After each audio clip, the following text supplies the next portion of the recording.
intensive lab work, if you can say that. Sometimes we do generic lab work. Now, intensive lab work means, and especially when the calibration is really fine-tuned, it's highly sensitive equipment.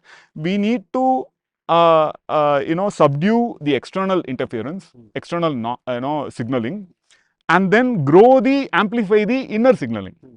If we look at it that way, then how to isolate ourselves?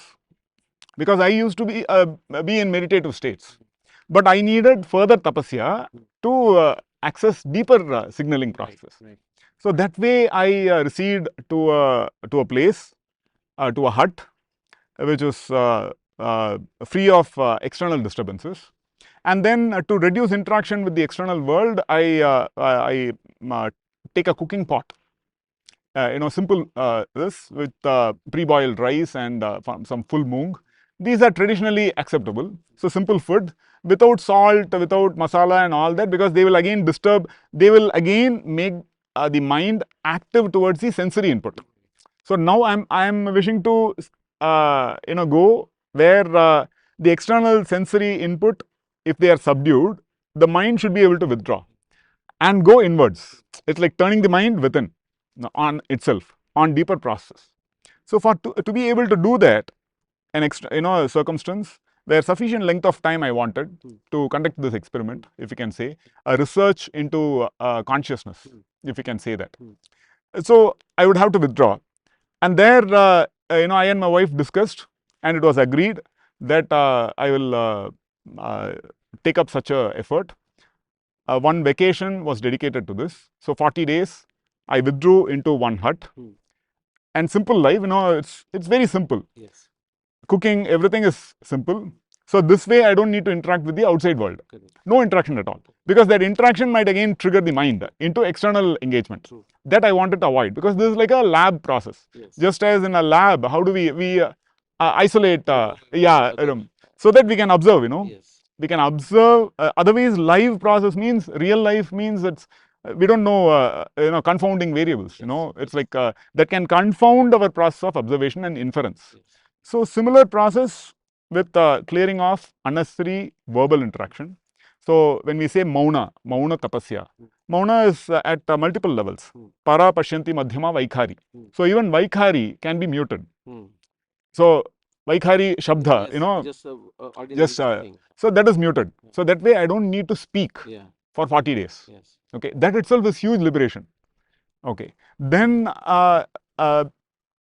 even say texting, communicating with the outside world, that also is in a sense Vaikhari. Okay. External engagement. True. Yeah. So that also I don't need to communicate. Yes. I had worked, pre-processed sufficiently, yes. So that 40 days nobody will miss me. Right. Yeah. Okay, even if they miss me, my wife will hold the ground. And that was your goal, say for example 40 days? 40 days was a goal. Yeah. So we had worked towards this for some time. Yes. So that my wife will hold the ground for 40 days, yes. Because you need someone to bat for you. Correct. People will be inquiring, and they might walk in and disturb. Yes. Yeah, so such things I had to take care appropriately. Yes. So since my wife is along with me, that is the role of dharma pati and patni. Sahadharma charini or Sahadharma chari, whichever we look at it. Husband and wife's role is that. So that way, since she has deep understanding, we both have mutual understanding, yes. We felt this is very important, and hence 40 days I could be isolated. Fair. No necessity for any interaction with the outside world, because she's taking care. Yeah. So I'm just free of that, I need to do this, I need to do that. No, nothing of that sort. But walk me through, like, so you talked about Vaikhari.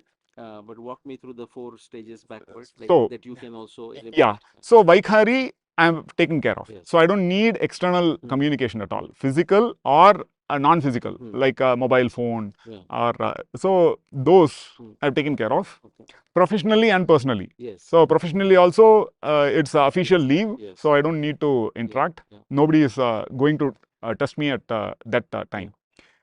Now, when we say, another level that needs to be taken care of is, say, emotional hiccups, emotional ups and downs.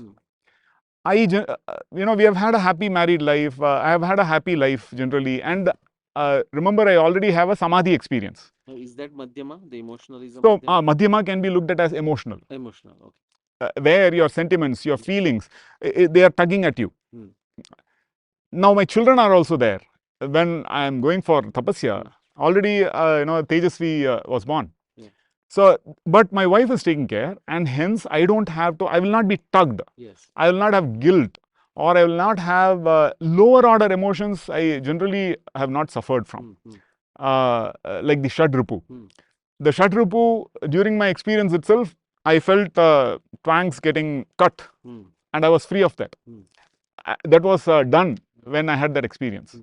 So, this is to do with subtler emotions, subtler feelings, sentiments, the feelings of companionship. All that for me was already done. Otherwise, 40 days staying alone will also tug you at your sentiment level, at a feeling level. And this is not something you have done it before. I'm not used to this at all. This was a first experiment. Okay, and I have no guidance. For an external viewer, I have no guidance. So quickly on that, and I want to hear about the para and pashyanti too. What is it? There is no external guidance. So was this inner guidance that told you you're going for 40 days and all of these things? Yes. So inner guidance is definitely there. By then, I had figured out. See, all through my life, all through our lives, me and my wife, we always had guidance. By that time, we had figured it out. In retrospect. So we had no doubt about these things, about the role of a guru. So we didn't have those kinds of doubts. But explicit guidance we did not need at that time, because we could largely figure out. Intuitively, we knew the path that we were taking, and we trusted in prarabdha. That means at the right time, right things will come to the fore. It's like it's there, but it has to come to the fore. The tapasya was not a requirement immediately after my samadhi. Otherwise, I would have undertaken tapasya right there. But I needed more worldly experience before I can serve the world. So, and hence, when tapasya became a requirement for us, we could understand intuitively, but other things are also happening in our life. So it's not that it's just, okay, this is the path we need to walk. Not like that, not so explicit. But that's where our judgment, we need to trust in our own judgment. That is also something that we grow to do as we go ahead with our lives. We trust in our judgment. We trust in each other's judgment when we are married. That happens over a period of time. So by that time, we were sufficiently trusting in each other's judgment, and hence, if I have to do a tapasya, we did not question the fundamental basis of it. Not like, will you walk out of marriage? None of that. Otherwise that could be a challenge. So the emotions are pretty much settled in that sense. So madhyama, when we say, that is not tugging. So there is no raga dvesha, but there is anuraga. Anuraga means, connect with the divine. Ishtadevata, guru. That connect, it's an active connect. That we feel. It need not be a form. But that feel will guide us. So it is like an inner process. Now many of us depend on outer signaling to develop trust. But actually the inner compass, this assessment, this judgment, if we look at all higher order skills, if you become a CEO, you need to trust in yourself. Not just on the data. The data might support you, but it's fundamental. It's a gut feel. Gut feel. Fundamentally, it's your call. Like that, as we grow in the spiritual process, that is the thing that guides us. And that is the guru. That is the Agnya Chakra. And these are interrelated. Let me come to it later, if we have time. So, by that time, so the madhyama, so my emotions are not being disturbed at all. I don't have a problem, because it's a life, You work for it. Work for it. That's a very good term. I really appreciate it, because otherwise it might appear mystical. No, it's karma, karma phala. We have put in the actions that leads to that emotional stability. That does not mean our external life is perfect or it's fully stable. Our finances are met, or we don't have external issues at all. Not like that at all. But reasonable level of stability exists. So my feelings are also stable. I'm also not eating food which will destabilize my feelings. Kama, krodha, all that irritation, all that I am restricting because of the food, simple food.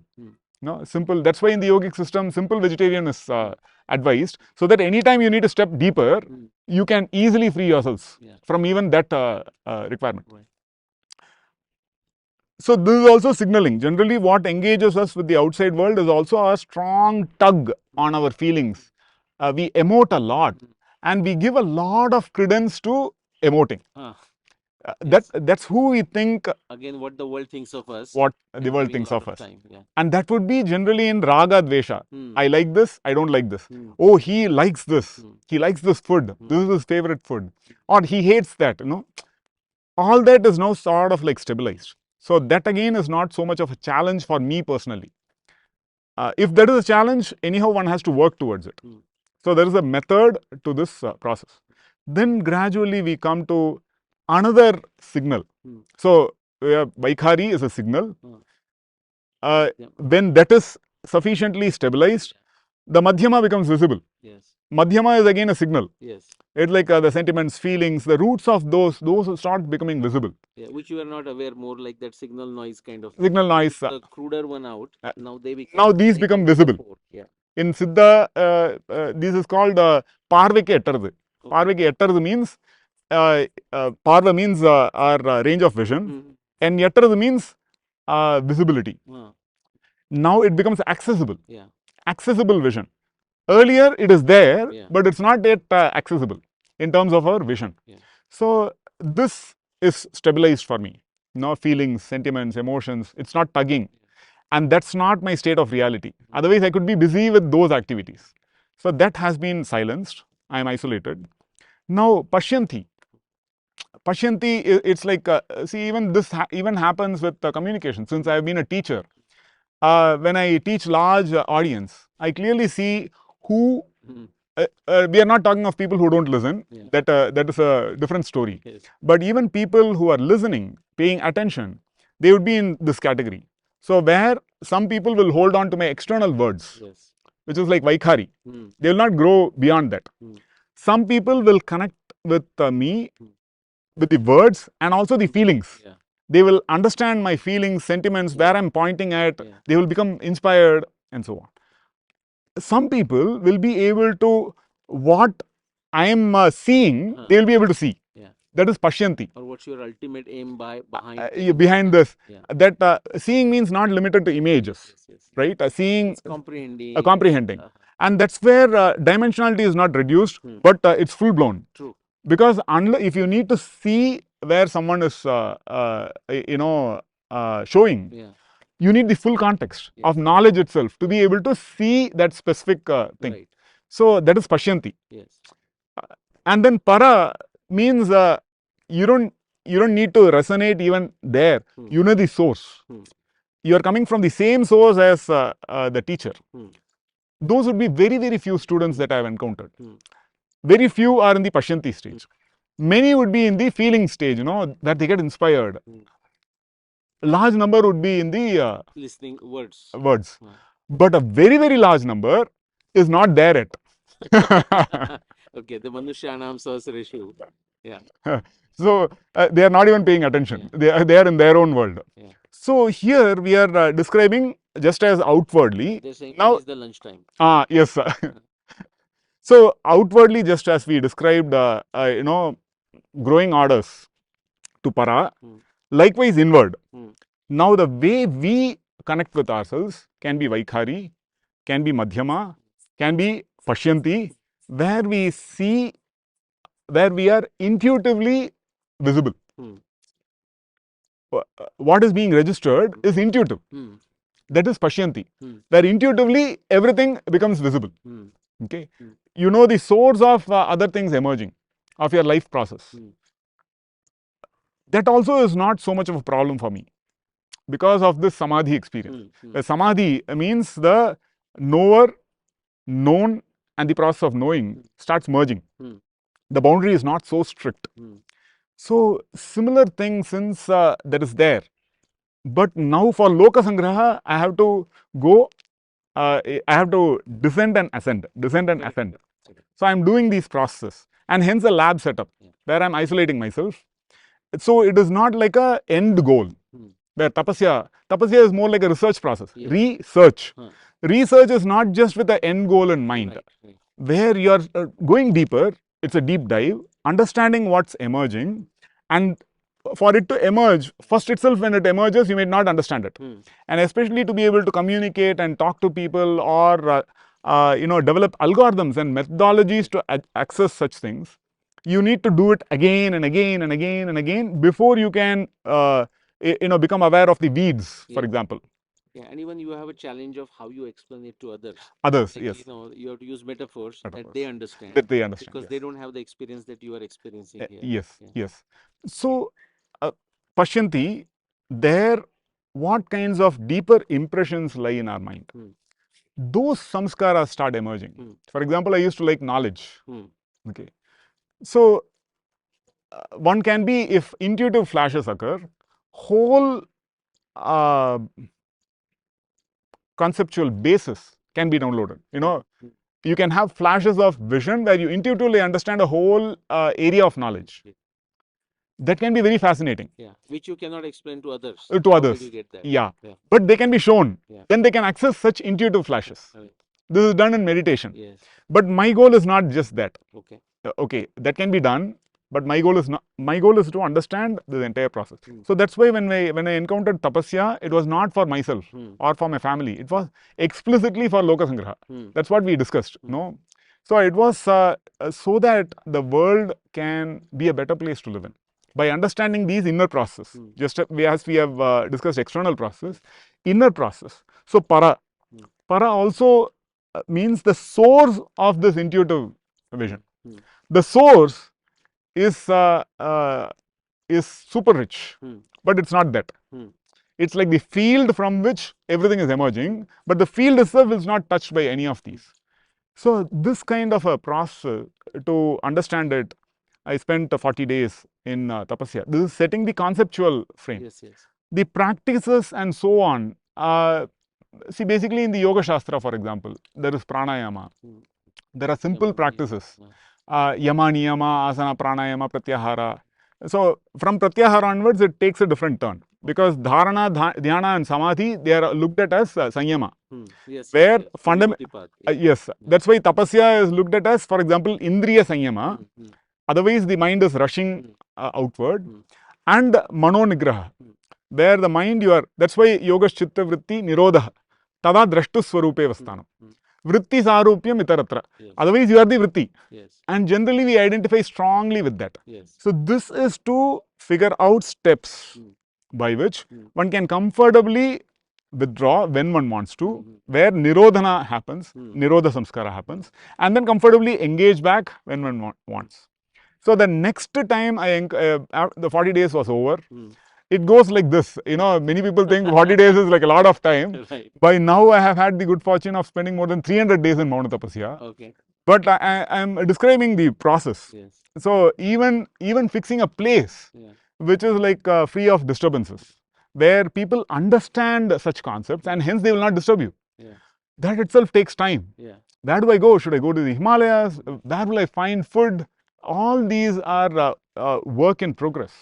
So the next time that after 2 years, again I got the window of opportunity to again engage in 40 days of tapasya. So this time before going, I visited Palani, and by that time Hanumanji had handed me over to Murugan. So earlier Hanumanji was my Ishta Devata, then Murugan was my Ishta Devata. So Murugan is my Ishta Devata. Is Avatar Babaji in the picture? Yes. This time? Yes. Already? He is already there, but it is like, let's say, when you have a role to play, you will have multiple people, let's say, guiding in. Yes. And it need not be a conscious process. Agreed. Where who's guiding you? Let's say, for example, you are growing in your corporate career. You are visible to people, but they may not be visible to you. Correct. And many people take interest in someone who shows a lot of enthusiasm, vigor, energy. But you don't necessarily. You don't need to necessarily identify them as, oh, that's that CEO, that's that senior vice president, and so on. It need not be so explicit. No, one just needs to trust in the process. Largely, it's going good. It's good enough. By knowing specific details, what is one going to do? In that sense. And you may not come to know. also. Come to know. At least in the Come corporate to know. world. So, in that sense, Babaji had not emerged so much Okay. at that time. Okay. But so by the second tapasya, he had emerged. Okay. The first tapasya had accelerated certain things. Right. By the second tapasya, he had emerged to the fore. Is it that in the pashyanti stage? We can say pashyanti. Okay. So, pashyanti we can also relate in terms of at that time I had not had full Babaji darshan. Hmm. So, for it emerging need not mean one has a darshan. Yeah, not seeing in the literal sense. In the literal sense. Later, I was introduced to Babaji formally by a great Siddha called Siddhar Tirumular. That was a later happening, where it's like a formal process, let's say, where I was introduced formally.